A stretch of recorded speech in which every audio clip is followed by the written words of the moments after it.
Buenos días a todos y a todas. Me siento muy honrada de estar aquí hoy con vosotros y vosotras. Y antes de empezar a hablar de este temazo, de la trata de personas, quiero contaros por qué estoy aquí.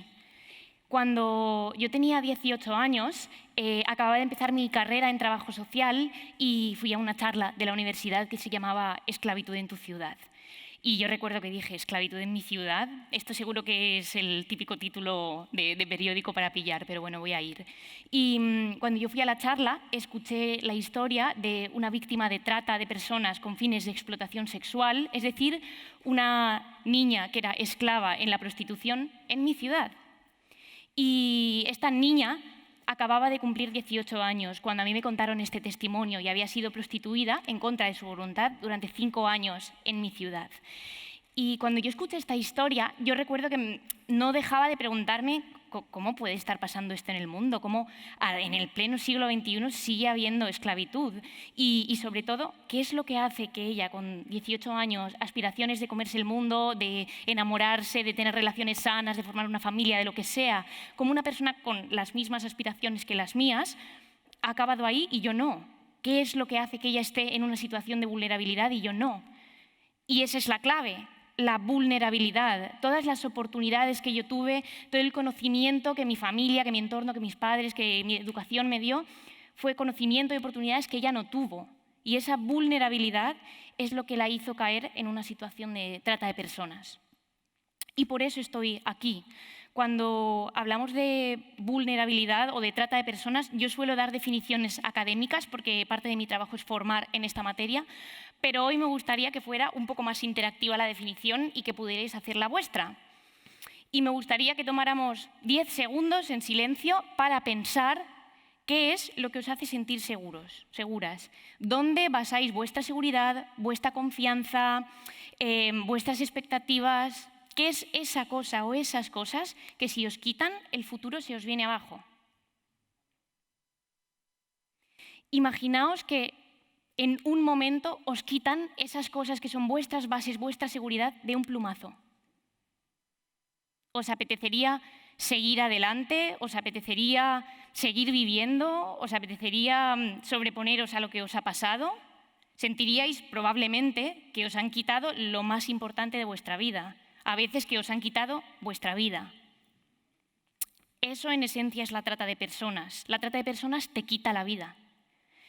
Y quiero hablar de trata de personas fuera de definiciones académicas, compartiendo una historia de una superviviente de trata de personas, porque la trata de personas es un problema global que afecta a millones, pero son vidas, y son vidas que están cerca. Voy a llamar a esta persona María para proteger su identidad. María creció en una casa donde la violencia era algo normal, en una casa donde su padre maltrataba a su madre, en una casa donde sus hermanos abusaban de ella física y sexualmente, y en un entorno donde era muy difícil llegar a fin de mes. Había muchísima vulnerabilidad. Y María crece pensando que todo esto, aunque le genera dolor, es relativamente normal y nunca lo exterioriza, con lo cual no la pueden ayudar. Y María llega al colegio y tiene muchísimas dificultades por lo que está pasando en su casa y mucho fracaso escolar. Y llega al instituto y sigue experimentando fracaso escolar y todas las inseguridades que provienen de vivir en una casa donde el maltrato es habitual. Y en el último año de secundaria, María conoce a un chico por una red social y empieza a hablar con este chico y se ilusiona con este chico y se enamora de este chico. Y empiezan a salir, empiezan a mantener una relación. Y este chico, cuando pasan los meses, empieza a comportarse de forma violenta con María. Empieza a controlarle el teléfono, empieza a controlar dónde va, empieza a levantarle la voz cuando algo no le gusta. Y María ha crecido en un entorno donde la violencia es normal. Así que María continúa con la relación y le parece habitual que esto pase. Y la violencia cada vez va a más y María la sigue normalizando hasta que un día le levanta la mano y le pega. Y María no quiere contarle a su madre que ella está viviendo lo mismo que un día su padre le hizo. Entonces María guarda silencio y lo sigue normalizando y sigue viviendo esta relación de violencia. Y llega un punto en la relación en la que el chico le dice que se vayan a vivir juntos. Y María dice, pero si yo soy menor de edad, si yo no me puedo ir a vivir contigo, soy muy joven. Y este chico le dice, bueno, vámonos a vivir juntos, yo te pago todo, te voy a cuidar. Y esto resulta ser una mentira. porque al final le dice, quien va a pagar las facturas eres tú, porque yo tengo otro trabajo y lo vas a hacer ejerciendo la prostitución. Y María le dice, yo no voy a hacer eso. Pero María ha estado tan coaccionada durante tanto tiempo que al final él logra la forma de manipularla para que ella ejerza la prostitución y le dé todo el dinero que gane. Y la excusa es que se van a ir a vivir juntos, pero esto no se cumple, porque este chico que conoció en redes sociales no era su pareja, era un proxeneta. Y así es como esta pareja, poco mayor que María, acaba prostituyendo a María en un polígono industrial de mi ciudad, con 16 años. ¿Qué es lo que hace que María sea una víctima de explotación? Sigue habiendo esclavitud en el siglo XXI. Kevin Bales lo define con 3 factores y lo explica muchísimo mejor que yo. Vulnerabilidad, credulidad y pobreza. Lo que hoy hace que una mujer o una niña sea víctima de trata ya no es tanto el color de piel, que por supuesto también influye, es la credulidad, la vulnerabilidad y la pobreza. Y aún así esto nos sigue quedando como lejos, como yo no soy ni crédulo, ni vulnerable, ni pobre, esto a mí no me va a pasar. Y ese es uno de los problemas de la trata de personas. Y esto ocurre en Madrid, ocurre en Europa y ocurre en el mundo. Yo no sé si lo sabéis, pero hoy hay más esclavos en el mundo que en toda la historia de la humanidad. Hoy hay 47 millones de esclavos en el mundo y esclavas. Cada 30 segundos, una persona más se convierte en víctima de la esclavitud, en víctima de la trata de personas. Y aquí en España, entre 45.000 y 100.000 mujeres y niñas entran todos los años en contra de su voluntad para ser violadas, para ejercer la prostitución. Y eso sin contar las altas cifras de explotación laboral. Y cuando pensamos en esta atrocidad de la trata de personas, decimos, pero ¿cómo puede estar ocurriendo esto? Si a mí esto no me pilla tan cerca, si esto no me va a pasar a mí, a lo mejor estáis inflando un poco los datos, a lo mejor esto está un poco más lejos de lo que me estás contando.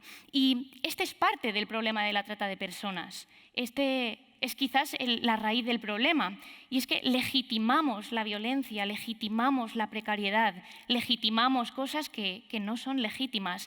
Y a lo mejor esto parece como que me estoy poniendo un poco exagerada. Yo no soy tan mala persona, yo no estoy legitimando esto en el fondo, pero lo hemos hecho históricamente. La esclavitud de las personas afroamericanas en Estados Unidos era legal, no solo era legitimada, era legal y buscábamos motivos para explicar por qué algunas personas debían servir a otras, porque algunas personas tenían derechos humanos y otras no. El Holocausto fue legal. Buscábamos formas para explicar por qué algunas personas tenían derecho a vivir y otras no. Y hoy, en pleno siglo XXI, pretendemos seguir legitimando la violación de miles de mujeres y niñas en nuestra sociedad en nombre de un trabajo. Porque la prostitución es el oficio más viejo del mundo, ¿verdad? Y yo creo que no. Quizás sí, pero el oficio más viejo del mundo es nuestra indiferencia. El oficio más viejo del mundo es cómo banalizamos el mal, como decía Hannah Arendt en su libro La banalidad del mal. El oficio más viejo del mundo es que miramos a otro lado. Y esto aparentemente no tiene nada que ver con nuestras relaciones, ¿no? Porque me estás contando este macro problema si al final yo he venido aquí a hablar de relaciones, pero sí tiene que ver con el deterioro de nuestras relaciones, porque estamos mercantilizando las relaciones. Ahora vivimos en una sociedad microondas, todo rápido, bueno y barato, por favor, incluidas las relaciones. Y si puedo pagar y legitimar el afecto, pago, porque hoy todo se compra y se vende, incluidos los cuerpos. Y viviendo en esta sociedad que lo compra todo y que lo puede tener todo de forma instantánea, incluida una persona y sus derechos fundamentales, viviendo en esta sociedad, al final acabamos normalizando la falta de empatía, acabamos normalizando el poco valor de la vida. Y no te quedes con nada de lo que te he dicho, pero quédate con 2 puntos. Y has perdido la falta de empatía para ver situaciones de dolor y decir, es que podría ser yo. Podría ser yo. Y has perdido también has perdido la forma de relacionarte sin desigualdad, pero has perdido la empatía. Y esto es algo de lo que tenemos que hablar. Y también tenemos que hablar de cómo hemos perdido el valor de la vida. Es decir, la vida ya no vale. Y ya no vale porque no todas las vidas valen lo mismo. Porque nosotras aquí sentados, pues bueno, estamos bien, pero las vidas de todos estos miles de mujeres y niñas siguen estando afectadas en nuestras calles. Hoy, en las calles de esta ciudad, en las calles de mi ciudad, en las calles de Barcelona. todos los días, a todas horas. Y esas vidas no valen lo mismo, porque como no me va a pasar a mí o no le va a pasar a mis hijas, no pensamos en ellas. Y este es un problema y afecta directamente en nuestras relaciones. Cuando nosotros normalizamos la crueldad, normalizamos la violencia, perdemos la empatía y normalizamos la forma de relacionarnos donde todo se compra y todo se vende. Y cuando normalizamos esto significa que tenemos algo que hacer en este papel, tenemos un rol aquí. Si normalizamos todo esto y esto afecta a miles de personas, significa que nosotros tenemos algún papel en este proceso.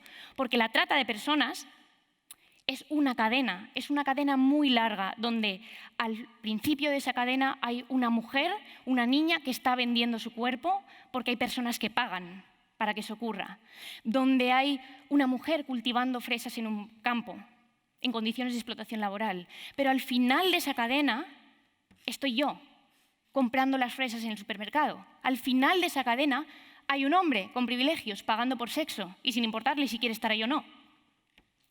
Y eso es el papel que nosotros tomamos aquí y es de lo que quiero hablar hoy sobre las relaciones.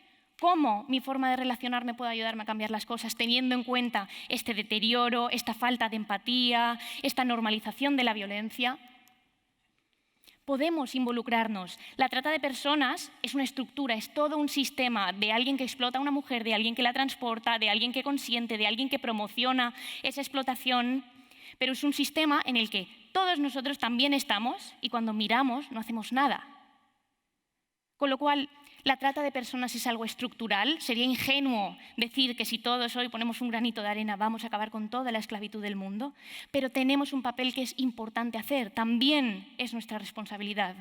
Y los 3 puntos de los que quiero hablar hoy, el primero es pon el tema de la trata de personas encima de la mesa. Esto tiene que preocuparte y para eso necesitas recuperar la empatía. En el momento en el que tú piensas esto me puede pasar a mí, como pensé yo cuando tenía 18 años, pones el tema encima de la mesa y de repente empieza a ser importante que haya personas esclavizadas en nuestro país. No sé realmente si estás entendiendo el peso que tiene esto. Hay personas esclavizadas en nuestro país y en nuestra ciudad y en nuestras calles. Cuestiona tus privilegios. Al final, todas las personas que estamos aquí tenemos privilegios. Tenemos el privilegio de no estar donde hay muchas personas en condiciones de esclavitud. Y si tenemos privilegios y no hacemos nada con ellos para ayudar a la gente que lo necesita, no estás siendo tacaño, estás siendo injusto, tremendamente injusto. ¿Y qué podemos hacer con nuestros privilegios? Podemos comprar cosas que quizás son menos baratas y que a otros les salen caras cuando nosotros ahorramos. Hoy en día existe el comercio justo en los supermercados, en la manufactura. Podemos intentar consumir comercio local. Y lo repito, la trata es un problema estructural. No vamos a solucionarlo solo con medidas pequeñas, pero es vital que nosotros también tomemos parte y nos salgamos de nuestra comodidad y cuestionemos nuestros privilegios para que otra gente simplemente pueda vivir. Pasa lo mismo con el consumo de sexo. Plantéate tus hábitos sexuales, plantéate si para ti el sexo es un bien de consumo, porque si tú estás pagando, tu dinero está financiando la explotación de miles de mujeres y niñas. El tercer punto es sirve con lo que tienes en la mano. Yo habitualmente me dirijo a adolescentes, con lo cual aquí cambia un poco la forma de servir con lo que tenéis en la mano. Aquí tengo muchísima gente de la sociedad civil, emprendedoras, emprendedores, empresarios. ¿Qué puede hacer tu empresa para solucionar la trata de personas? Desde mi organización capacitamos aerolíneas por las que pasan víctimas de trata en condiciones de explotación para que las aerolíneas tengan nociones para saber qué es lo que está ocurriendo y las detecten y puedan salvar vidas. Capacitamos empresas de taxis, hoteles. Las empresas tienen un papel fundamental que jugar aquí.